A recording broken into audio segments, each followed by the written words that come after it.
দেশমাতা খালেদা জিয়া কি আর ইহ জগতে নেই? সারা বাংলাদেশ জুড়ে এখন এটাই সবচেয়ে বড় প্রশ্ন। অনেকেই বলছেন সরকার যেভাবে তাকে হঠাৎ করে ভিভিআইপি ঘোষণা করলো, যেভাবে এসএসএফ বা স্পেশাল সিকিউরিটি ফোর্স দিয়ে তার যে কেবিন, তার যে হাসপাতাল থেকে তাকে দেখা করতে যাওয়ার সব ব্যবস্থাকে যেভাবে প্রায় বন্ধ করে দিল, যেভাবে হাসপাতালের চারদিকে ত্রিস্তর সুরক্ষা বাহিনী মোতায়েন হলো, তাতে একটা প্রশ্নই সবার মনে ঘুরপাক খাচ্ছে, সেটা হলো কেন এত সিকিউরিটি ব্যবস্থা, কেন হঠাৎ ভিভিআইপি ঘোষণা? কিছু উত্তর বাতাসে ভাসছে। এত সিকিউরিটি নাকি খালেদা জিয়ার পুত্র তারেক রহমান যে কোনো সময় দেশে ফিরতে পারেন, সেজন্যই নাকি এত সুরক্ষা। একদমই যুক্তিগ্রাহ্য নয় এমন উত্তর। কারণ তারেক রহমান যদি এখন দেশে ফেরেন, তাহলে উনি যেভাবে দেশে থাকতে না পারার জন্য রাজনৈতিক আশ্রয় নিয়ে লন্ডনে আছেন, ইংল্যান্ডে আছেন, উনি এখন দেশে ফিরলে ওনার লন্ডনে থাকার আর সময় সেই সুযোগ হবে না। তিনি আর রাজনৈতিক কারণে লন্ডন প্রবাস সেটা তিনি থাকতে পারবেন না। সুতরাং একদমই যুক্তিগ্রাহ্য নয় এই উত্তরটা যে তারেক রহমানের জন্যে এইটা করা হচ্ছে। তারেক রহমান যদি ফেরেন, সেজন্য জনতার ভিড় হওয়ার কথা বিমানবন্দরে, সেখানে জনতাকে সামাল দিতে সুরক্ষা বেষ্টনী বিমানবন্দরে থাকবে। এবার কি আর হাসপাতালের পাশে নয়, যে এবার কি আর হাসপাতালে চিকিৎসাধীন রয়েছেন বেগম খালেদা জিয়া?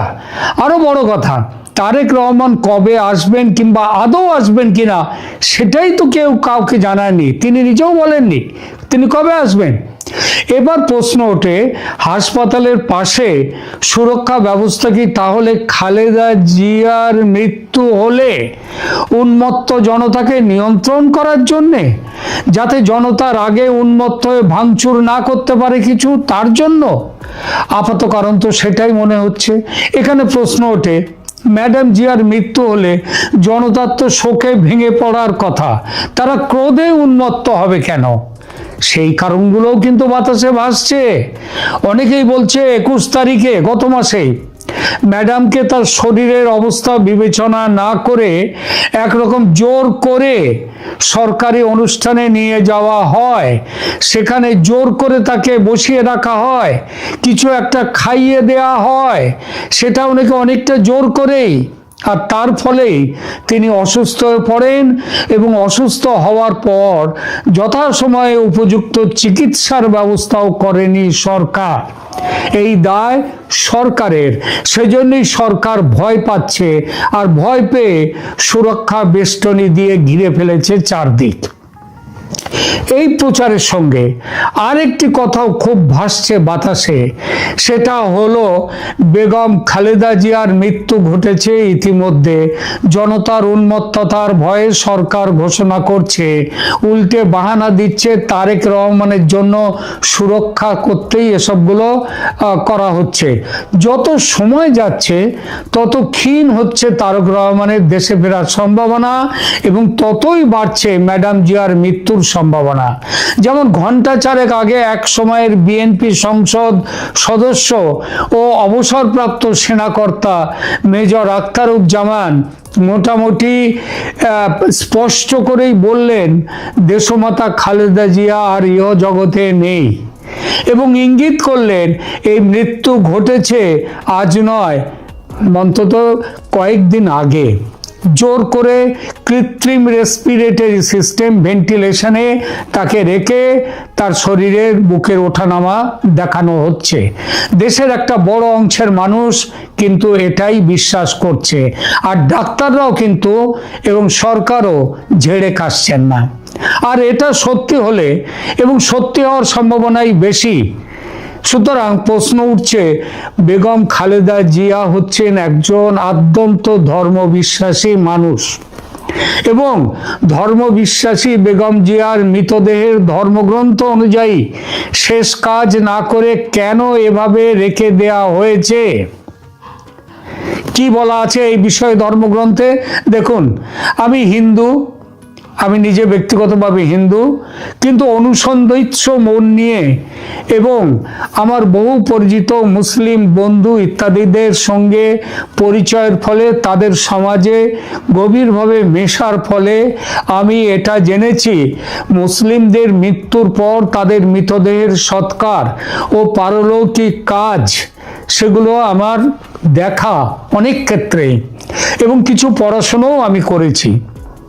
আমার সেই দেখার মধ্যে ও পড়াশোনার মধ্যে, জানার মধ্যে, এখানে যদি প্রকাশ করতে গিয়ে আমি কোথাও ভুল ভ্রান্তি করে ফেলতে পারি, আমি সেজন্য আগে ভাগেই ক্ষমা চেয়ে রাখছি। এবার বলি ধর্মগ্রন্থে কি বলা আছে মৃতদেহ সম্পর্কে, মৃতদেহের সৎকাজ সম্পর্কে। কুরআন ও হাদিসে মৃত্যুর পর দাফন কত দ্রুত করতে হবে সে বিষয়ে সুনির্দিষ্ট কোনো ঘন্টা বা মিনিট উল্লেখ না করা থাকলেও যত দ্রুত সম্ভব দাফন কাজ সম্পন্ন করার ব্যাপারে কঠোর নির্দেশ দেয়া রয়েছে। ইসলামী পরিভাষায় একে তাজিল বলা হয়। তাজিল মানে তাড়াতাড়ি করা। কুরআন হাদিস বিশ্লেষণের আলোকে আমার মতে, আমার যতটুকু জানা, আমি সেইটুকু আপনাদের সামনে একটু তুলে ধরলাম। এখানে প্রথমত নবীজি একাধিক হাদিসে মৃতদেহ দ্রুত দাফন করার নির্দেশ দিয়েছেন। এর প্রধান কারণ হলো, মৃত ব্যক্তি যদি নেককার বা সৎ কাজের অধিকারী হন, তবে তাকে দ্রুত তার উত্তম প্রতিদানের দিকে পাঠিয়ে দিতে হবে আল্লাহর কাছে। আর যদি বদকার বা খারাপ হন, তবে দ্রুত তার থেকে, তার অকল্যাণ থেকে নিজেদের মুক্ত করা উচিত। সুতরাং সেখানেও দ্রুত তার সৎকার করা উচিত মৃতদেহের। সবচেয়ে প্রসিদ্ধ হাদিসটি, সেখানে বলা হয়েছে যে রাসূলুল্লাহ বলেছেন, তোমরা জানাজা মানে দাফন কাফন দ্রুত সম্পন্ন করো, কেননা যদি মৃত ব্যক্তি নেককার হয় তবে তো তোমরা তাকে কল্যাণের দিকেই দ্রুত পৌঁছে দিচ্ছ, আর যদি সে অন্য রূপ মানে বদকার হয় তবে সে একটি আপদ, যাকে তোমরা দ্রুত তোমাদের কাঁধ থেকে নামিয়ে দিচ্ছ। কোথায় বলা আছে? সহিহ বুখারীতে। একটু বলে নিই, সহিহ বুখারীর 1315, সহিহ মুসলিম 944। অন্য একটি হাদিসে বলা হয়েছে, যখন তোমাদের কেউ মারা যায় তখন তাকে বেশিক্ষণ আটকে রেখো না, বরং তাকে দ্রুত তার কবরে পৌঁছে দাও। এটা কোথায় বলা আছে? এটা বলা আছে বাইহাকি সোয়াবুল ইমাম। এরপরে আরেকটা জায়গায় কুরআনে সরাসরি দাফনের সময়সীমা নিয়ে কোনো আয়াত নেই, তবে কুরআনে মানুষের সম্মান এবং মৃত্যুর পর তার গন্তব্য বা আল্লাহর কাছে ফিরে যাওয়ার উপরে গুরুত্ব দেওয়া হয়েছে। সূরা আবাসাতে আল্লাহ বলেছেন, অতঃপর তিনি তাকে মৃত্যু দেন এবং কবরের ব্যবস্থা করুন। এটা সূরা আবাসা 21 নম্বর আয়াতে। এই আয়াতে কবরস্থ করাকে আল্লাহর একটি নিয়ামত হিসেবে উল্লেখ করা হয়েছে, যা দ্রুত সম্পন্ন করা মৃত ব্যক্তির সম্মানের অংশ। কতক্ষণের মধ্যে দাফন করতে হবে? ইসলামী ফিকা বা মাসালা অনুযায়ী এর কোনো নির্দিষ্ট সময় যেমন 4 ঘন্টা না 6 ঘন্টা এসব নেই, তবে নিয়ম হলো মৃত্যু নিশ্চিত হওয়ার পর গোসল, কাফন ও জানাজা শেষ করে কাল বিলম্ব না করে দাফন করা। ইসলামী স্কলারদের মতে স্বাভাবিক মৃত্যু নিশ্চিত হওয়ার পর অযথা দেরি করা মাকরুহ মানে অপছন্দনীয়। আত্মীয়র জন্য অপেক্ষা করা বিষয় কি বলা আছে, যেটা তারেক রহমান সম্পর্কে বলা, অনেকেই ভাবছেন যে তারেক রহমান ফিরবেন বলে হয়তো ঘোষণা হচ্ছে না, সে সম্পর্কে কি বলা আছে শুনুন। সে সম্পর্কে বলা আছে, কাছের কোনো আত্মীয় খুব নিকট আত্মীয় যদি কাছাকাছি থাকেন, অল্প সময়ের মধ্যে, যেমন কয়েক ঘন্টার মধ্যে চলে আসতে পারেন, তবে সামান্য অপেক্ষা করা উচিত, সেটা জায়েজ। কিন্তু কোনো আত্মীয় বিদেশ থেকে আসবেন এবং তার জন্য লাশ 1 দিন বা 2 দিন বা তারও বেশি ফ্রিজিংয়ের মধ্যে রেখে দেয়া কিংবা অন্যভাবে রেখে দেয়া, ওই কৃত্রিম শ্বাস প্রশ্বাসের ব্যবস্থা করে রেখে দেয়, এটা শরীয়ত সম্মত নয়। এটি মৃতদেহের জন্য কষ্টদায়ক এবং হাদিসের নির্দেশনার পরিপন্থী। সুতরাং বোঝাই গেল ইসলামী বিধান হলো মৃত্যুর পর লাশ দাফনে অপ্রয়োজনীয় দেরি করা যাবে না। আমাদের সমাজে অনেকে দূরের আত্মীয়দের জন্য লাশ দীর্ঘ সময় আটকে রাখেন, যা কিন্তু হাদিসের নির্দেশনার বিরুদ্ধ বা লঙ্ঘন। মৃত ব্যক্তির প্রতি প্রকৃত সম্মান হলো তাকে দ্রুত তার রবের কাছে, রবের জিম্মায় সঁপে দেয়া। বেগম খালেদা জিয়ার সত্যি মৃত্যু হয়ে থাকলে ভেন্টিলেটরে কৃত্রিম শ্বাস প্রশ্বাস দেখিয়ে তাকে অসম্মান করার কোনো অধিকার নেই সরকারের। আর রাজনৈতিক কারণে এটা করা হচ্ছে সেটা বোঝাই যাচ্ছে যে এই সময় সরকার ঝুঁকির, এমনি সরকার নানা চাপের মধ্যে আছে, তার জন্য হয়তো এগুলো করছে, বড় কিছু যাতে না ঘটে তার জন্যে। সুতরাং কিন্তু এটা হচ্ছে সরকার আরো বড় পাপ করছে এবং পাপের শাস্তি তাদেরকে পেতে হবে। অবিলম্বে খালেদা জিয়া, দেশমাতা বেগম খালেদা জিয়ার সত্যিকার শারীরিক পরিস্থিতির ঘোষণা দেওয়া উচিত, যেমন ডাক্তারদের পক্ষ থেকে তেমনি সরকারের পক্ষ থেকে। চিন্তা আরো দুশ্চিন্তায় রূপান্তরিত করেছে। তার একজন বেগম খালেদা জিয়ার অনুপস্থিতি দেশে কি ডেকে আনতে পারে। তার দল বিএনপি সাংঘাতিক চ্যালেঞ্জের মুখে পড়তে পারে, কারণ তার ছেলে তারেক রহমান তিনি নিজেও আসতে পারছেন না।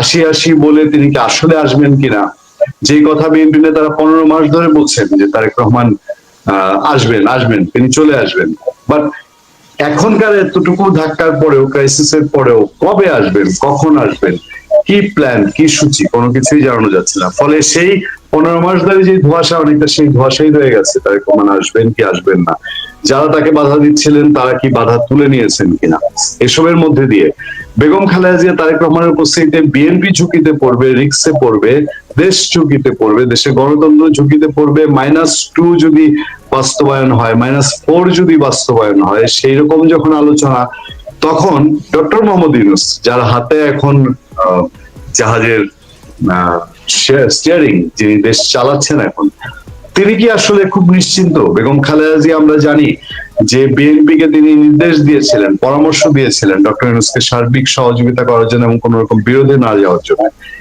বেগম খালেদা জিয়া এবং তারেক রহমানের অনুপস্থিতিতে ডক্টর ইউনূসের জন্য কি খুব সুদিন অপেক্ষা করছে? মেজর আখতারুজ্জামান রঞ্জন, পাশাপাশি আরো বেশ কিছু বিষয় আপনার সঙ্গে আমার আলাপ হয়েছে, নিশ্চয়ই সেসব বিষয়ে আপনার বিশ্লেষণ তুলে ধরবেন। ভাই, আক্তার ভাই, আপনার বিশ্লেষণ আশা করছি। ধন্যবাদ পূর্ণিয়া। আসসালামু আলাইকুম। আসসালামু আলাইকুম তোমার দর্শক শ্রোতাদের কাছে। প্রথমে সবার কাছে আমি আল্লাহর কাছে দোয়া করার জন্য জনগণের কাছে অনুরোধ করব, যাতে দেশমাতা খালেদা জিয়া আরোগ্য লাভের সম্ভাবনা কত যায় না, তবে ওনাকে যেন আল্লাহ বেহেশত নসিব করেন, সেই দোয়াটা করার জন্য আমি বিনীত অনুরোধ করব। আমরা সবাই চাই উনি ভালো হয়ে আসুক, আরোগ্য লাভ করুক, কিন্তু আজকে আমরা ষড়যন্ত্রের শিকার হয়েছি। আমাদের প্রত্যাশা আজকে পূরণ হবে বলে আমরা বিশ্বাস হারিয়ে ফেলেছি।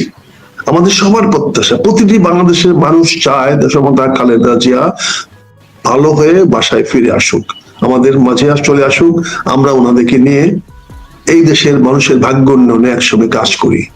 কিন্তু আজকে আমাদের সেই প্রত্যাশা পূরণ হবে কিনা এটা নিয়ে আমাদের মনে প্রচন্ড সন্দেহ তৈরি হয়েছে, দ্বিধাদ্বন্দ্ব হয়েছে। আমরা এখন অনেকটা কি বলবো, মানে ভীত বিব্বল হয়ে গেছি। এখন আমরা জানি না আমাদের পরবর্তী পদক্ষেপ কি হবে, কি জানতে পারবো, কি খবর আমাদের জন্য অপেক্ষা করছে। আমরা ভীত, সন্ত্রস্ত। আমরা আজকে হাইপার টেনশনে ভুগতেছি, নর্মাল টেনশন না, অত্যন্ত উচ্চ মাত্রা রক্তচাপে আমরা ভুগতেছি। আমি জানি না আমরা কতটুকু এটাকে আপনাদের সামনে তুলে ধরতে পারবো, কতটুকু আপনাদের কাছে আমি এই জিনিসটা আমি আপনাদের করতে পারবো।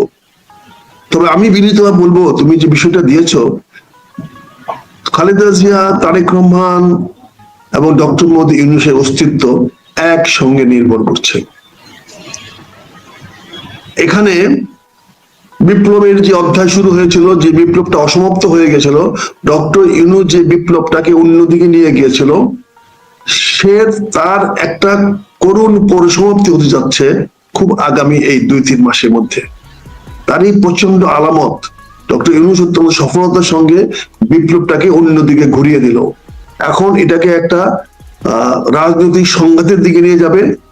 সেখানে একদিকে হবে সেকুলার বা মোটামুটি ধর্মনিরপেক্ষ বা ইসলামিক মডারেট, এবং অন্যদিকে হবে হয়তো যারা কট্টরভাবে ইসলাম বাংলাদেশে প্রতিষ্ঠা করতে চায় তাদের সঙ্গে। উনি যুদ্ধক্ষেত্রের পটভূমিটা পরিবর্তন করার চেষ্টা করছেন, আপ্রাণ চেষ্টা করছেন। তার এই ফলশ্রুতিতে আজকে দেখি 3টা নাটক সাইমালটেনিয়াসলি হচ্ছে। একটা নাটক করা হয়েছে দেশমাতা খালেদা জিয়াকে অন্তিম মুহূর্তে তাকে দেশের ভিভিআইপি ডিক্লেয়ার করা হয়েছে, অত্যন্ত অতি গুরুত্বপূর্ণ ব্যক্তি হিসেবে ঘোষণা করা হয়েছে। তার মানে উনি এখন রাষ্ট্রের গুরুত্বপূর্ণ ব্যক্তি, এবং রাষ্ট্র তথা সরকার ওনার দেখভাল স্বাস্থ্য সুবিধা সব নেওয়ার দায়িত্ব উনি নিয়েছেন। এই দায়িত্বটা উনি আরো 7 দিন আগে নিতে পারতেন। 7 দিন আগে নিলে হয়তো আজকে এই অবস্থাটা এসে পরিণত হতো না। সকল ডাক্তাররা সবাই, সকল ওনার প্রশাসনিক মেকানিজম, প্রশাসনিক কাঠামো পুরা তার পিছনে গিয়ে দাঁড়াতে পারত, কিন্তু সেই সিদ্ধান্ত তিনি নেন নাই। কিন্তু শেষ মুহূর্তে এসে নিলেন। কেন নিলেন? এই যে নাটকটা করা হলো, এই নাটকটা যদি আমরা উন্মোচন করতে যাই তখন আপনারা হয়তো আমাদেরকে ভুল বুঝবেন, কিন্তু বিষয়টা হলো এই সরকার বোঝাতে চাচ্ছে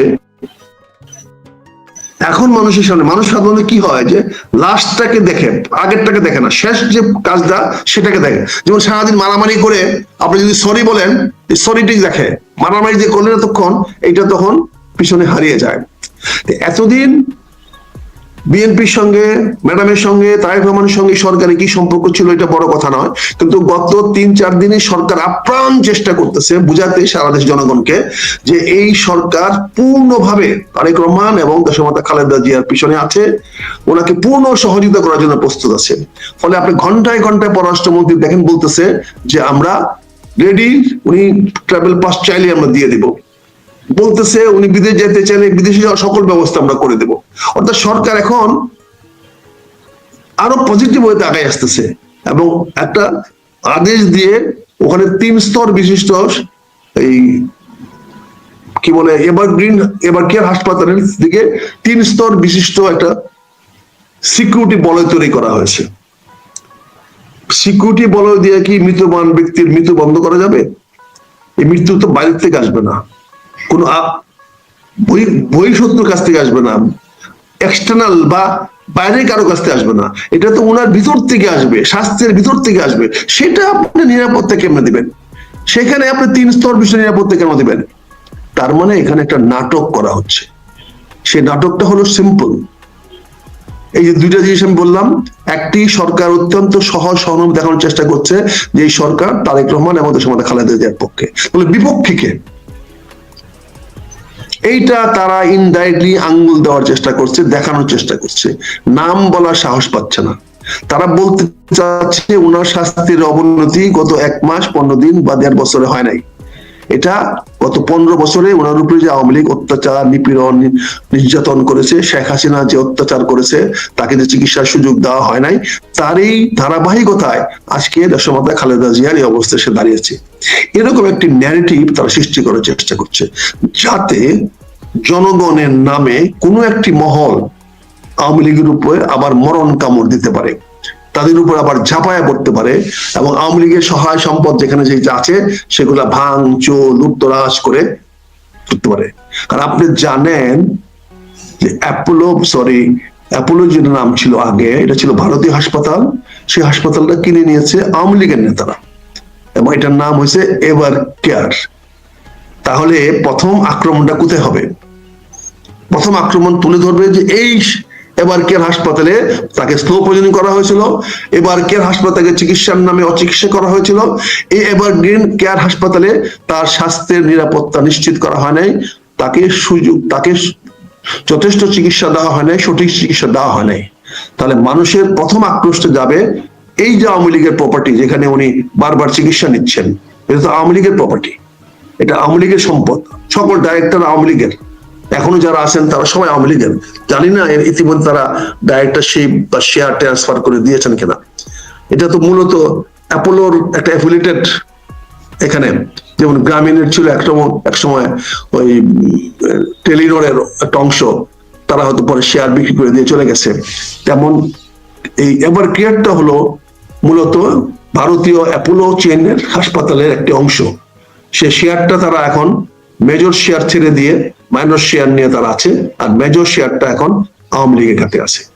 কাজে এই হাসপাতালটা রক্ষা করতে হবে, কারণ কোন একটা পক্ষ যার প্রতিযোগী যে হাসপাতালগুলো আছে সেটা কিন্তু আমার অনেক রাজনৈতিক দলের কাছে আছে। তারা কি চাইবে? তারা চাইবে এই সুযোগে এবার কেয়ার হাসপাতালটাকে ধ্বংস করে দেওয়া যায় কিনা। যারা গাজীর টায়ার ফ্যাক্টরিকে ধ্বংস করে দিতে পেরেছে, যারা অজস্র মিল কারখানাকে পুড়িয়ে দিতে পেরেছে, তাদের কাছে হাসপাতালটা ভেঙে ফেলা তো কোনো বিষয় না। কাজে এইটাকে বাঁচানোর জন্যই আজকে 3 স্টেজ নিরাপত্তা বলয় তৈরি করা হয়েছে, যাতে এই সম্পদ রক্ষা করা হয়। তাহলে সরকার কার স্বার্থে কাজ করছে? এখানে ভারতের অবশ্যই ডাইরেক্ট থ্রেট আছে, যে যদি এবার কেয়ার হাসপাতালে কিছু হয় তাহলে এবার কিন্তু সরকার তোমাকে আমরা ছাড়বো না, এখানে আমাদের সম্পদ আছে। যার ফলে এবার কেয়ার হাসপাতালকে প্রোটেকশন দেওয়ার নামে তো আসতে পারে না। ফলে নাটকীয় ভাবে ওনাকে প্রথম ঘোষণা করা হয়েছে উনি একজন অতি বিশিষ্ট ব্যক্তি, এবং তারপরে ওনাকে পদ দেওয়ার জন্য সারা বাহিনী, 3 বাহিনী সহ এবং SSF কে গার্ড লাগিয়ে দেওয়া হয়েছে, এবং বাহিনী প্রধানদেরকেও সেখানে পাঠিয়ে দেওয়া হয়েছে দেখে আসার জন্য কিভাবে এটাকে ভালোভাবে প্রোটেকশন দেওয়া যায়। তো এই যে খেলাটা, এই খেলাটা তো আমাদের বুঝতে হবে। আল্লাহ তো আমাদেরকে এতটুকু এলএম দিয়েছে যে আমরা কিছুটা দেখে বুঝি যে বৃষ্টি হবে কি হবে না। আকাশের দিকে তাকিয়ে মেঘ দেখে তো কিছুটা বলতে পারি বৃষ্টিটা আসবে কি আসবে না। এখন এটা যদি আমাদের দোষ হয়ে থাকে, এটা যদি আমাদের অন্যায় হয়ে থাকে, ভুল হয়ে থাকে, আমার তো কিছু করার নাই। কিন্তু আমাকে এইভাবেই কথা বলতে হবে যে আমি এইভাবে চিন্তা করি, এই দৃষ্টিভঙ্গিতে চিন্তা করি। দ্বিতীয় নাটকটা সাজানো হচ্ছে তারেক রহমান সাহেব কেন দেশে আসেন না। তারেক রহমান দেশে না আসলে বিএনপি ক্ষতিগ্রস্ত হবে। তারেক রহমান কেন আসেন নাই, এটা একটা ব্যক্তিগত ব্যাপার ছিল। আজকে প্রথম আলো সেটা প্রকাশ করে দিয়েছে। প্রথম আলো পত্রিকা আজকে এটা প্রকাশ করে দিয়েছে, বলেছে যদি কোনো ব্যক্তি রাজনৈতিক আশ্রয় গ্রহণ করে ইংল্যান্ডে, তাহলে ওই ব্যক্তি কোনোদিন ওই দেশে ফিরে যেতে পারবে না, যে দেশের অরিজিনাল নাগরিক তিনি। তারেক রহমান সাহেব বাংলাদেশের নাগরিক, তিনি জীবনের ভয়ে, সরকারের চাপে, অতীত সরকারের চাপে উনি ইংল্যান্ডে, যুক্তরাজ্যে রাজনৈতিক আশ্রয় পেয়েছেন।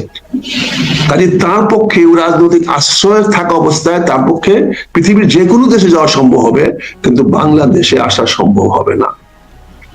বাংলাদেশে আসার সঙ্গে সঙ্গে ওনার রাজনৈতিক আশ্রয়টা বাতিল হয়ে যাবে, ভবিষ্যতে উনি রাজনৈতিক আশ্রয় পাবেন না, এবং পরবর্তীতে গেলে হয়তো নর্মাল ভিসা নিয়ে যেতে হবে। নর্মাল ভিসা দিবেন কি দিবেন না সেটা হলো ব্রিটিশ সরকারের নিয়ম বা ইচ্ছা। কিন্তু এখানে কি হচ্ছে, তাহলে আজকে প্রথম আলো কি নিউজটা ছাপাইল, তারেক রহমান সাহেবের পক্ষে, তার অস্তিত্বের পক্ষে, তার ভবিষ্যৎ রাজনীতির পক্ষে, সে নিরাপদের থেকে বাংলাদেশের রাজনীতি করার স্বার্থে এবং জনগণকে ঐক্যবদ্ধ রাখার জন্য তাকে একটা নিরাপদ জায়গায় থাকতে হবে। সিপাহসালাররা সাধারণত পাহাড়ের চূড়ায় থেকে নিচে পাদভূমিতে যুদ্ধ চালায়। জেনারেলরা ঢাকার বাইরে আশপাশে থাকে, কিন্তু ওই বর্ডার লাইনে যায় না। তারেক রহমান তো আমাদের সিপাহসালার, আমাদের বিএনপির মূল চালিকা শক্তি, ওনার নিরাপত্তার প্রয়োজন আছে। আজকে উনি মায়ের অসুখে ট্র্যাপ করে এই ধরনের একটা ফাঁদ পেতে, ওনার যদি ওই সুযোগটা বন্ধ করে ওনার অবস্থানটা অনিরাপদ করা হয়। আর একটা জিনিস মনে রাখবেন, যে শক্তি ক্ষমতাসীন শেখ হাসিনাকে বাংলাদেশ থেকে বিতাড়িত করতে পারছে, ওই শক্তি আগামী দিনে যে কোনো সরকারকে যে কোনো সময়ে বিদায় করার শক্তি এবং অর্থ এবং বৃত্ত রাখে। এটা তারেক রহমান বুঝতে পেরেছে, এটা অনুধাবন করেছে। আমি এসে ইলেকশন করে ক্ষমতায় গেলেও আমাকে ক্ষমতায় থাকতে দেওয়া হবে না, মানে এই কথাটা তো তিনি জনগণের সামনে বলতে পারবেন না, পরিষ্কার করতে পারবেন না, খোলাসা করতে পারবেন না। ফলে ওনাকে এমন একটা ঝুঁকি নিয়েছেন, একটা ঝুঁকি নিয়েছেন কি, যে আমি আমার মাকে স্যাক্রিফাইস করব, মাকে দেখা স্যাক্রিফাইস করব, আর আমার মাকে তো গিয়ে পাচ্ছি না আমি আর। উনি তো জানেন মায়ের কি অবস্থা, একমাত্র বাংলাদেশে 3 জন লোক জানেন দেশমাতা খালেদা জিয়ার কি অবস্থা, এছাড়া তার কেউ জানেননি। কাজেই তিনি কি ভরসা এখানে ফিরে আসবেন, এত বড় ঝুঁকি উনি কিভাবে নেবেন যখন পুরা বিএনপি উনি রক্ষা করতে পারবেন না। উনি বাংলাদেশে থাকলে বিএনপির উপরে যে অত্যাচার বিচারগুলো হবে সেগুলা প্রটেস্ট করতে গেলে ওনাকে হয়তো ওনার বিরুদ্ধে সরকারে খড়গ নেমে আসতে পারে, বা একটি রাজনৈতিক দল, সদস্য রাজনৈতিক দল, একটি সশস্ত্র রাজনৈতিক দল এই দেশে আছে যাদের সংগঠন, ছাত্র সংগঠন খুবই শক্তিশালী, খুবই দুর্দান্ত, এবং তাদের প্রচুর অস্ত্র আছে, তারা যে কোনো জায়গায় যে কোনো অ্যাকশন যে কোনো সময় করতে পারে। কাজে তারেক রহমানের জীবন এখানে নিরাপদ নয়, ফলে উনি নিরাপদে থেকে বাংলাদেশের নেতৃত্ব দেখ, এটাও আমি সুপারিশ করবো। এটা ছিল দ্বিতীয় নাটক। বলো, হ্যাঁ বলেন প্লিজ। আচ্ছা ভাই, তাহলে তাহলে তাহলে কি বিএনপি মহাসচিব বা সালাউদ্দিন সাহেব যেটা বলছেন যে উনি আসছেন, এই আসছেন বলাটা কি গত ওই কয়েক মাস ধরে যেটা বলছেন যে উনি আসবেন, কিন্তু আপাতত উনি আসছেন না, নাম্বার 1। নাম্বার 2 হচ্ছে ওই অস্ত্র যে দেশে আছে, এই অস্ত্রগুলোও কি তারেক রহমানের জন্য ঝুঁকিপূর্ণ কিনা? আপনার দুটি প্রশ্নে হ্যাঁ, দুটি প্রশ্নের উত্তরে হ্যাঁ। ওনারা যেটা বলতেছে বারবার অতীতে যেমন বলে আসছে, এবারও একইভাবে জনগণকে স্তুতি দেওয়ার জন্য, জনগণের কাছে একটা সান্ত্বনা দেওয়ার জন্য কথাগুলো বলছেন। কিন্তু বাংলাদেশ শেষ নিরাপত্তার জন্য, বিএনপির নিরাপত্তার জন্য, বিএনপির সংগঠনকে টিকে রাখার জন্য তারেক রহমানের এখন বাংলাদেশে আসাটা চরম ঝুঁকিপূর্ণ হবে। এত বড় ঝুঁকিপূর্ণ হবে যে তারেক রহমান আজকে মাইকে দেখতে আসবে, সেই তারেক রহমান রাজনীতির মাঠে কাজ করতে গিয়ে দেশমাতা খালেদা জিয়ার কাছে চলে যান কিনা, এই সন্দেহ তো উড়িয়ে দিতে পারবেন না আপনি, এই সম্ভাবনা তো উড়িয়ে দিতে পারবেন না। কারণ তাদের কাছে সেই ক্ষমতা আছে, তারা সশস্ত্র গোষ্ঠী, তাদের কাছে আছে, এবং পুলিশ তাদের কিছু বলবে না। কারণ পুলিশ অতীতে দেখা গেছে যাদের কাছে ক্ষমতা তাদেরকেই পুলিশ মানে, যার হাতে ক্ষমতা নাই পুলিশ তাকে কখনোই মানে না, কখনোই কেয়ার করে না। কাজেই তারেক রহমান সাহেবের এই নাটকটা তারা সরকার সাজাচ্ছে এই জন্য যে পুরো ব্লেমটা যেন তারেক রহমানের উপর দেওয়া যায় যে দেশমাতা খালেদা জিয়ার মৃত্যুতেও উনি দেশে আসেন নাই। এটা কিন্তু নেগেটিভ প্রপাগান্ডা চালানোর জন্য। কিন্তু আমি দৃঢ়ভাবে বলতে চাই, অত্যন্ত কঠিন ভাবে বলতে চাই, সুস্পষ্ট বলতে চাই, দেশমাতা মারা গেল তারেক রহমানের দেশে আসা উচিত হবে না। বিএনপিকে নিরাপদ করতে হলে, বাংলাদেশে শান্তি নিশ্চিত করতে হলে, বাংলাদেশের অস্তিত্ব টিকায় রাখতে হলে তারেক রহমান সাহেবকে নিরাপদে থেকে রাজনীতি করতে হবে, ওনাকে নিরাপদ জায়গায় থেকে করতে হবে। ওনাকে এই ট্র্যাপে ফেলে আজকে মৃত মাকে দেখার জন্য আসার কোনো প্রয়োজন আছে বলে আমি মনে করি না, এবং আমি বিশ্বাস করি ওনার না আসা এবং আসা উচিত হবে না, আমার স্বার্থে, দেশের স্বার্থে, জনগণের স্বার্থে, তথা আমার সমগ্র বিএনপির নেতা কর্মীদের স্বার্থে। ইমোশন সবসময় কাজ করে না, বাস্তবতা আর আবেগ এক জিনিস নয় বন্ধুরা। বিএনপির বন্ধুদের কাছে এমন বিনীত হয়ে বলবো, বাস্তবতা আর আবেগ এক জিনিস নয়। আমরা কেউ তারেক রহমানকে কম ভালোবাসি না, তারেক রহমানের প্রতি আমাদের আনুগত্য কারো কম নয়, আপনাদের সবার আনুগত্য সমান, আমরা সবাই ওনার প্রতি আনুগত্যশীল। কিন্তু উনাকে এখন আপনি এসে বাঘের খাঁচায় ঢুকতে বলেন যে এই বাঘ আপনার নিয়ন্ত্রণে নাই, এটা আবেগ হবে না বন্ধুরা। এই আবেগটা আপনাকে সব সহ্য করতে হবে। তারেক রহমান সাহেব লন্ডনে থেকে দোয়া করলে মায়ের কাছে দোয়া আসবে, শেষ দেখা বলে কোনো কথা নাই। এই ভাবব্যক্তি বেরিয়ে আসতে হবে। মৃত ব্যক্তিকে দেখলে তো লাভ নাই, মৃত ব্যক্তি জানে না কে আমাকে দেখলো কে দেখলো না। কাজেই এখানে এই ভাবাবেগটাকে কন্ট্রোল করতে হবে, সংকুচন করতে হবে, তাহলে আপনি সরকারের নাটকটা থেকে আপনি নিজেকে রক্ষা করতে পারবেন এবং বিএনপি রাজনৈতিক শক্তি হিসাবে টিকে থাকবে। কারণ তারেক রহমান সাহেব যেখানে থাকুক না কেন, তাকে তার নির্দেশ অমান্য করার মতো কোনো নেতা এখনো বিএনপিতে তৈরি হয় নাই। আর যদি নির্দেশ অমান্য করার মতো কোনো নেতা তৈরি হয়, এই বিএনপির ভাইরা তাকে টুকরো টুকরো করে ছিঁড়ে ফেলবে। মুরগিকে যেমন টেনে রান ছিঁড়ে ফেলে, ওই নেতাদের রান তারা টুকরো টুকরো করে ছিঁড়ে ফেলবে।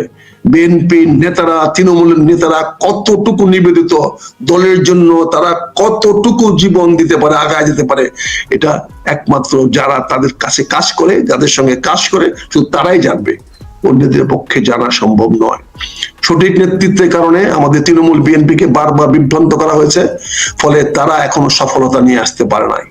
ইনশাল্লাহ আগামীতে বিএনপির সফলতা আসবে এই বিএনপির তরুণ উদীয়মান নেতৃত্বের কারণে, এবং তারাই তৃণমূল বিএনপিকে নিয়ে বাংলাদেশের বিএনপির বিজয় ছিনিয়ে আনবে তারেক রহমান সাহেবের নেতৃত্বে। তাই তারেক রহমান সাহেবকে আমি নিরাপদে থাকার জন্য, লন্ডনে থাকার জন্য, না আসার জন্য পরিষ্কার বক্তব্য দিয়ে দেন, পরিষ্কার করে ফেলেন, যাতে সরকার ওনার দেশমাতা খালেদা জিয়ার মৃত্যু বা স্বাস্থ্য নিয়ে নাটক করতে না পারে। তারেক রহমান সাহেবের কাছে আমার কায়মন বাক্যে বিনীত অনুরোধ করব, আপনি সাহস করে যেমন ফেসবুকে লিখেছেন এবং বলে দেন যে আমার পক্ষে মাকে দেখতে আসা সম্ভব না, আমি নিজেকে লন্ডনের বাইরে নিরাপদ মনে করি না, আমি দেশ ও জাতির স্বার্থে আপনাদের পাশে আসি, থাকবো।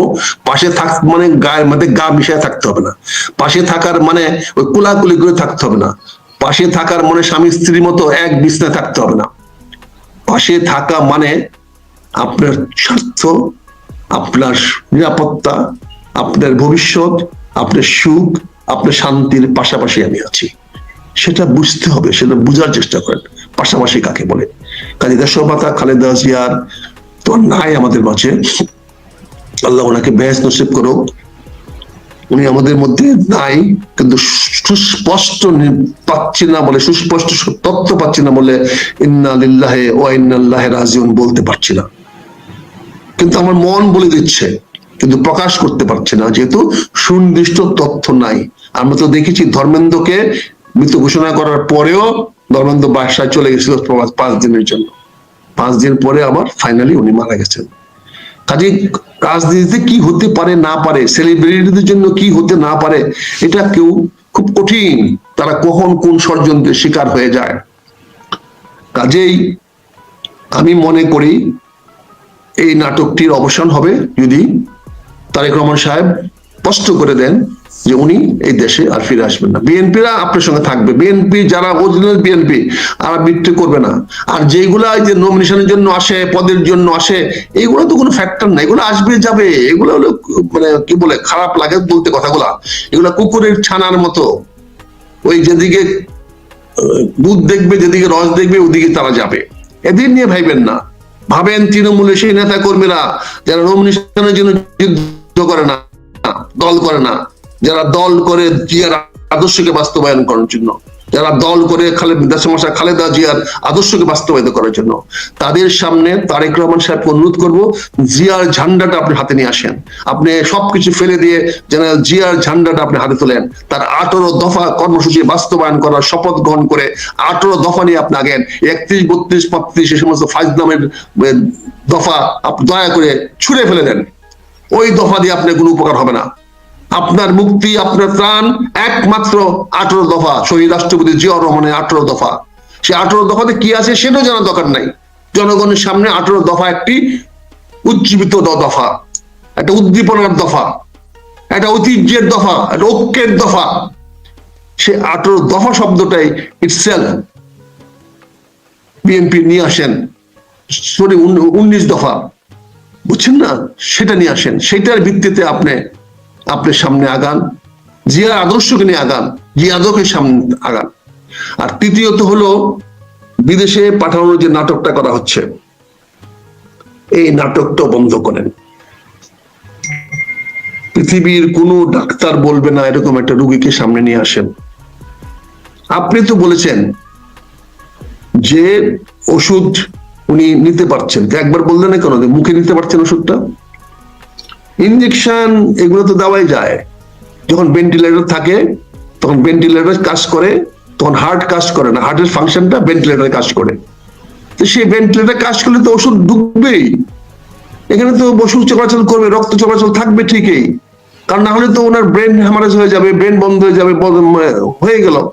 ফলে ভেন্টিলেটর দিয়ে তোকে রাখতে আছেন আপনারা, যতক্ষণ ভেন্টিলেটর চলবে ততক্ষণ পর্যন্ত কোনো শ্বাস প্রশ্বাস চলবে, যতক্ষণ পর্যন্ত শ্বাস প্রশ্বাস চলবে ততক্ষণ যে কোনো ইনজেক্টেড ওষুধ আপনি তাকে দিতে পারবেন, স্যালাইন দিতে পারবেন, খাবার দিতে পারবেন, তাকে বাঁচিয়ে রাখার জন্য যে প্রোটিন দেওয়া দরকার, নিউট্রিশন দেওয়া দরকার দিতে পারবেন, এবং রোগের জন্য নিরাময় করার জন্য অ্যান্টিবায়োটিক দিতে পারবেন, যে কোনো ওষুধ দিতে পারবেন।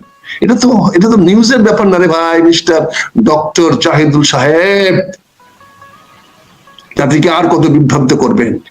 আর তারপরে আপনি ধন্যবাদ দেন উপদেষ্টা পরিষদকে, তারা দেশমাতা খালেদা জিয়ার পক্ষে, খালেদা জিয়ার খোঁজখবর নিচ্ছে। দালালি কত প্রকার এবং কি সরকারের সঙ্গে এখন লাইন দেওয়া শুরু করে দিয়েছেন। উপদেষ্টা পরিষদের নেতারা, উপদেষ্টা পরিষদ সদস্যরা কে খোঁজ খবর নিচ্ছে না হচ্ছে আপনার কি রে বাবা?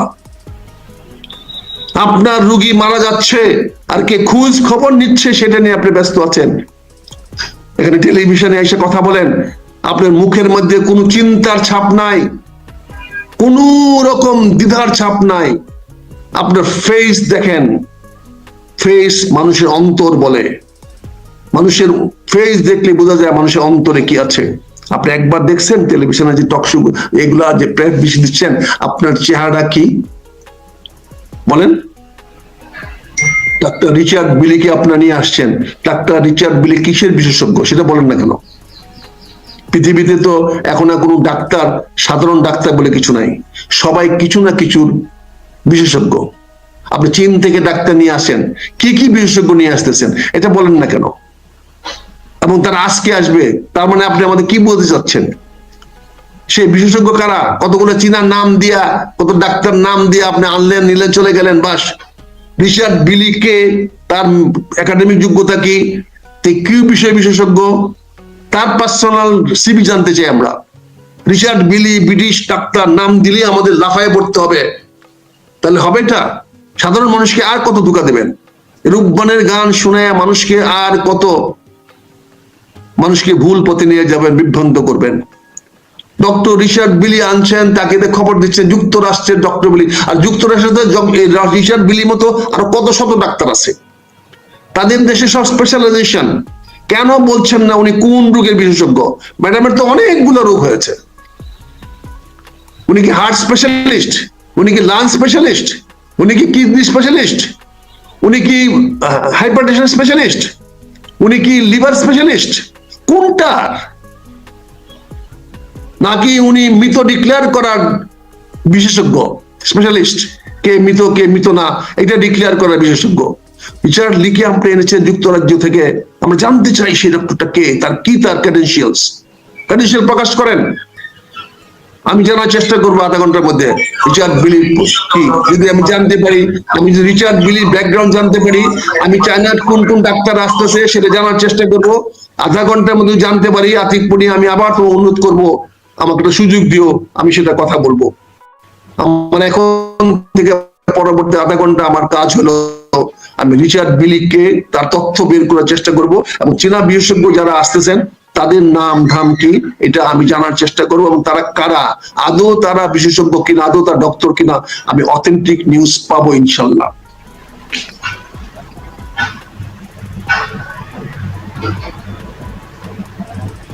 যে আমি যেটা বলছি, এই নাটকগুলা বন্ধ করেন, ওনার সে বিদেশে যাওয়ার নাটকটা বন্ধ করেন, বন্ধ করে যেটা সত্য, যেটা আসল সেটা দয়া করে প্রকাশ করেন। এদেশের জনগণ আপনাদের উপরে কোনো আক্রমণ করবে না, এদেশের জনগণ আপনাদেরকে প্রতি কোনো রকম করবে না। বিএনপির ভাইরা এই ভুলটা করতে যান না। অতীতে আপনাদের মিছিল থেকে ছাত্র শিবিরের ছেলেরা ঢুকে বোমা মেরে তারা চলে গেছে, অ্যারেস্ট হয়েছেন আপনারা, গ্রেফতার হয়েছেন আপনারা, কিন্তু বোমা মেরেছে ছাত্র শিবিরের ছেলেরা। এখনো আপনারা যাবেন মিছিল করে লাঠি নিয়ে হাতে, ওরা যাবে গান পাউডার নিয়ে, ওরা গাউন পাউডার ছিটিয়ে দিয়ে এখন আগুন লাগিয়ে দিবে, দোষ হবে বিএনপির। বিএনপির ভাইয়েরা কোনো উষ্মা প্রকাশ করবেন না, কোনো ক্ষোভ প্রকাশ করবেন না, কোনো ক্রুদ্ধ কোনো কাজ করবেন না, কোনো ভাঙ চুর যাবেন না। শান্তিপূর্ণভাবে দরকার পড়লে আমরা জানাজা পড়বো, যে যেখানে আছেন সেখানে বসে থেকে দোয়া মাহফিল করবেন। আর না হলে কিন্তু ছাত্র শিবির আবার সুযোগ নিয়ে বাংলাদেশে আরেকটা তাণ্ডব লীলা চালিয়ে দিবে, আবার বিপ্লবের নামে আমাদেরকে বিভ্রান্ত করার চেষ্টা করবে। যে এই সফল বিপ্লবটা হয়েছে, সেই বিপ্লবটা তাদের হাতছাড়া হয়ে গেছে বলে তাদের অনেক আক্রোশ হয়ে গেছে। আজকে বৈষম্য ছাত্র আন্দোলনের নামে তারা সে বিপ্লব করে আজকে নাহিদ চলে আসছে, আজকে যে ওখান থেকে আক্তার চলে আসছে, হাসনাত চলে আসছে। আজকে সেখানে তারা জানে বিপ্লবের ফসল নিয়ে গেছে, হাসনাতরা নিয়ে গেছে ওই কি বলে আসিফ মাহমুদ, নিয়ে গেছে মাহফুজ। কাজে তারা চাচ্ছে আরেকটা বিপ্লবের পটভূমিকা তৈরি করে আরেকটা বাংলাদেশে গন্ডগোল সৃষ্টি, গন্ডগোল বলবো না, তারা তাদের স্বার্থে বাংলাদেশে নতুন করে কোনো বিশৃঙ্খলা সৃষ্টি করতে পারে কিনা, যেটা করে তাদের লক্ষ্যের সামনে আরো আগায় যেতে পারবে। কাজে আমি বিএনপি নেতা কর্মী ভাইদেরকে, যেহেতু আপনারা আমার প্রোগ্রাম দেখেন শুনেন, আমি অনুরোধ করব কোনো অবস্থাতে আপনার উষ্মা দেখাবেন না, কোনো অবস্থায় আপনার মাতম করবেন না, কোনো অবস্থাতে কারোর প্রতি আক্রোশ দেখাবেন না। পারলে সরকারকে ধন্যবাদ দিয়েন যে আপনাদের সময় খালেদা জিয়ার মৃত্যু সংবাদ ঘোষণা করেছেন, তার জন্য আমরা আপনাকে ধন্যবাদ জানাই। কিন্তু আপনি কোনো অবস্থাতে রাজনৈতিক ট্র্যাপে পা দিয়েন না ভাইয়েরা। বিনীত অনুরোধ আপনাদের কাছে, আমার বিনীত অনুরোধ, বিনীত আবেদন। শুনবেন না জানি, তারপরে আমি আমার বিবেকের তাড়নায় বলে গেলাম, আমি তো এই সর্বনাশ থেকে বিএনপিকে বাঁচানোর চেষ্টা করেছি, শেষ পর্যন্ত চেষ্টা করেছি। অতীতে কি করেছি জানি না, ভালো করেছি না কেন মন্দ করেছি জানি না, তবে আপনারা দেখেছেন আমি যেই পথে হেঁটেছি আর বিএনপি যেই পথে হেঁটেছে, দুজনের পরিণতি কি। আজকে কিন্তু দেশমাতা খালেদা জি আমাকে পার্লামেন্টের ভিতরে, স্ট্যান্ডিং কমিটির ভিতরে আমাকে বলেছিল, হিরো হতে চাও, জিরো বানায় দিব। ম্যাডাম চলে যাওয়ার আগে আপনাকে বলছি, আমি কিন্তু জিরো হই নাই এখনো। আল্লাহর কি দেখেন, আপনি কিন্তু জিরো হয়ে গেছেন। সে কথাটা বলছিলাম, ম্যাডাম আমি জিরো হই তাতে কিন্তু আপত্তি নাই, আপনি জিরো হয়েন না। আজকে দুঃখের সঙ্গে বেদনার সঙ্গে কথাগুলো বলতে হচ্ছে। বিশ্বাস না করেন দুলুকে জিজ্ঞাসা করেন, বিশ্বাস না করেন ওই সংসদে যারা আছে তাদের করেন। সাদেক হোসেন খোকা এই কথা বলার কারণে, জবাব দেওয়ার কারণে আমাকে মারতে আসছিল। যখন আমি বলছিলাম ম্যাডাম আমি জিরো হয়ে গেলে আমার কোনো দুঃখ নাই, কিন্তু আপনি জিরো হয়েন না। ফজলুর রহমান পটল মারা গেছে, তার লাফায় আসছিল, দুলু একজন লাফায় আসছিল আমাকে, তারপরে দুলু না হলেও 10 বার আমাকে সরি বলছে। ডাক্তার ভাই করা উচিত হয় না আমার, তো সেই কথাগুলো তো বলি নাই ভাই। ম্যাডাম আমি তো বেঁচে আছি, আমি তো এখনো হিরোর একটু হলে আছি, কিন্তু আপনি তো টোটাল জিরো হয়ে গেলেন। এই যে ওদের কথা চললেন, ওদের কথা শুনলেন, আপনার লাভটা কি হলো? ক্ষমতা তো আপনি এমনিও যেতেন, ক্ষমতা আপনাকে কেউ ঠেকাতে পারতো না, আগামীতে কেউ ঠেকাতে পারতো না, অতীতে কেউ ঠেকাতে পারতো না। শেখ হাসিনার উত্থান হতো না যদি আপনি সঠিক রাজনীতি করতেন। আওয়ামী লীগ দেশে ফিরে আসতে পারতো না, ভোটের মাঠে কখনোই ফিরে আসতে পারতো না। আর আওয়ামী লীগের পক্ষে সেনাবাহিনী কিন্তু ষড়যন্ত্র করানো সম্ভব ছিল না। আওয়ামী লীগ সুযোগটা নিয়েছে এবং সেখানে ক্ষমতা এসে মুস্তাফিজকে ঢুকাই দেয়া, জেনারেল মুস্তাফিজকে ঢুকাই দেয়া, রিটায়ার্ড মেজর জেনারেলকে সরাসরি জেনারেল বানায় দেয়া, তাকে দিয়া সেনাবাহিনীকে একটা বিশেষ গোষ্ঠী তৈরি করে ফেলেছে, যারা কিন্তু এখন সেনাবাহিনীর গ্রাসরুট লেভেল পর্যন্ত আছে। কাজে আপনার কাছে আমার বিনীত অনুরোধ, জনগণের কাছে বিনীত অনুরোধ, বিএনপির কাছে বিনীত অনুরোধ, দেশমাতা খালেদা জিয়ার মৃত্যুটাকে আপনারা স্বাভাবিকভাবে নেবেন, অতি স্বাভাবিকভাবে নেবেন। কোন উষ্মা প্রকাশ করবেন না, কোন রকম ক্রোধ দেখাবেন না। এটা আল্লাহ মালিক, আমাদের হায়াত মতের মালিক আল্লাহ। এটা নিয়ে গ্রামে একজন মারা গেলে পরে একটা গ্রাম পুরায় দেওয়ার মতো অবস্থা হয়, মার্ডারের কেসে আসামি দিতে হয়। আমরা যদি এগুলো করি তাহলে আমরা কিন্তু মার্ডার কেসে আসামি হব। আমরা যদি ক্রোধ দেখাই, যেমন গ্রামে 2টা বাড়িতে মারামারি হলে বা কেউ মারা গেলে আরেকটা পক্ষকে দায়ী করে গ্রামকে গ্রাম উজাড় করে দেয়, পুরায় দেয়, ভাঙ্গে দেয়, এরকম সুযোগ কিন্তু কেউ নিতে পারে আমাদের মধ্যে থেকে। তাহলে সাবধান থাকবেন, হুঁশিয়ার থাকবেন। রাজনীতি বড় জটিল হয়ে যাচ্ছে। আজকে পুনিয়া যেটা বলছে ডক্টর ইউনূসের চোখে সর্ষে ফুল, হ্যাঁ অনেকটা সর্ষে ফুল। যদি সংঘাতটা হয়ে যায়, প্রথম শিকার হবে এই সরকার।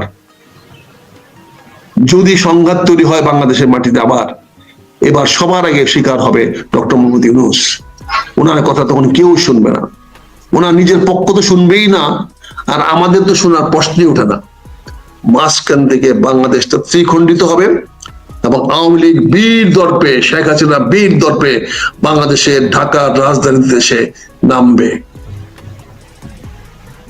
কাজেই প্লিজ আপনাদের সবার কাছে বিনীত অনুরোধ, ট্র্যাপে পা দিয়েন না, ফাঁদে পা দিয়েন না।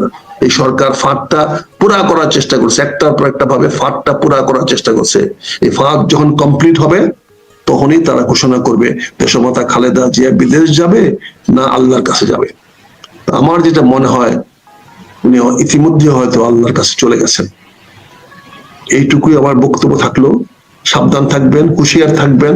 আবারও অনুরোধ করছি, কোন অবস্থাতে কোন রকম ধ্বংসাত্মক কার্যে নিয়োজিত কেউ হবেন না, কেউ হবেন না, কেউ হবেন না।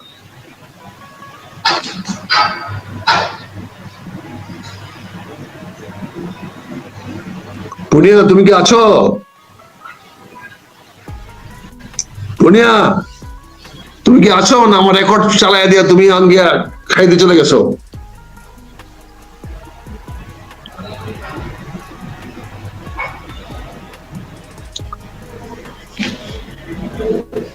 কাজে আমি এই কথাগুলো আপনাদের কাছে এই জন্য বলছি যে সাবধানের মান নাই। আমরা যদি ষড়যন্ত্রের শিকার হই, ক্ষতি কিন্তু আমাদেরই হবে। এই ষড়যন্ত্রটা কিন্তু হচ্ছে আমাদেরকে ঘিরে, বিএনপি কে ঘিরে, দেশমাতা খালেদা জিয়াকে ঘিরে, তারেক রহমানকে ঘিরে। কাজেই আপনার সাবধান হইতে হবে। সাবধান না হলে কিন্তু ক্ষতি আমাদের হয়ে যাবে। দেশমাতা খালেদা জিয়াকে কোন চিকিৎসা করেও আর ফেরত আনা যাবে না। এটা হার্টে যখন ইনফেকশন মানে ঘা হয়ে যায়, হার্টে যখন ঘা হয়ে যায়, ঘা মানে কি দেখছেন তো? হার্টে ঘা হয়ে গেলে ওই জায়গায় ব্যথা করে, নড়াচড়া করলেই ব্যথা করে। তো হার্ট তো সবসময় নড়াচড়া করতে হবে। হার্টের নড়াচড়া না হলে তো আপনি আর নাই। তাহলে হার্টের নড়াচড়া হলে ওনার ব্যথা করবে, ব্যথা করলে ওনার স্বাস্থ্যের অবনতি হবে। কাজেই আপনাকে তো বুঝতে হবে এটা, বুঝতে পারছেন না? কাজে আমি আপনাকে বিনীতভাবে বলবো, বিনীতভাবে অনুরোধ করব, প্লিজ আপনারা যে যেখানে আছেন, যেভাবে আছেন, আপনারা কোনো অবস্থাতে আপনারা এই উত্তেজিত হবেন না, কোন ধ্বংসাত্মক কার্যকলাপে যাবেন না। আপনাদের এটা খেয়াল রাখতে হবে। বাংলাদেশের আজকে অনেকে শান্তি বাহিনী নিয়ে কথা বলে, পার্বত্য চট্টগ্রাম নিয়ে কথা বলে। আপনারা কি জানেন পার্বত্য চট্টগ্রামে কখন গন্ডগোল শুরু হয়েছিল? সেখানে মুসলিম বাংলা বলে একটা আন্দোলন হয়েছিল। এই যে আজকে রাখাইন, আজকে রাকিয়াব, আজকের আরাকান দিয়ে তখন পরাধীরা ওখানে গিয়ে তারা লংডুতে মুসলিম বাংলা প্রথম প্রতিষ্ঠা করেছিল। তারা দাবি করেছিল পাহাড় গুলা হবে মুসলিম বাংলার অংশ। 72 সনের 16 ডিসেম্বর রাত্রেই এই ঘোষণা তাদের আসছে, এবং ওটার মাধ্যমে সালাউদ্দিন কাদের চৌধুরী সহ আরো অনেকেই বাংলাদেশ থেকে পালিয়ে গিয়েছিলেন। যারা ওর ভিতর দিয়ে পালিয়ে গিয়েছিলেন অনেক নেতারা, যারা পরবর্তীতে বাংলাদেশে এসে আবার প্রবেশ করেছেন। কাজেই এই মুসলিম বাংলা কিন্তু ওনারাই সৃষ্টি করেছিলেন। আজকে আমার এক বন্ধু সেনাবাহিনীর এক সাবেক অফিসার পার্বত্য চট্টগ্রামকে নিয়ে মায়া কান্না করেন, কেন পার্বত্য চট্টগ্রামের বাসী তো পার্বত্য চট্টগ্রাম, সেখানে তো আমি আপনার বাসী না। আমরা কেন পার্বত্য চট্টগ্রামে গিয়ে ওখানে সেটেল হবো? পার্বত্য চট্টগ্রামের, বরিশালের, কুমিল্লার, ওখানে গিয়ে তো আমি বরিশাল দেশ বানাতে পারবো না। কেন তাদের অধিকারকে বঞ্চিত করবো? বরিশালের লোকের অধিকার বঞ্চিত করবো? এই ঢাকা শহরকে মহানগর বানাতে গিয়ে আপনি কত লক্ষ লক্ষ মানুষকে উচ্ছেদ করেছেন।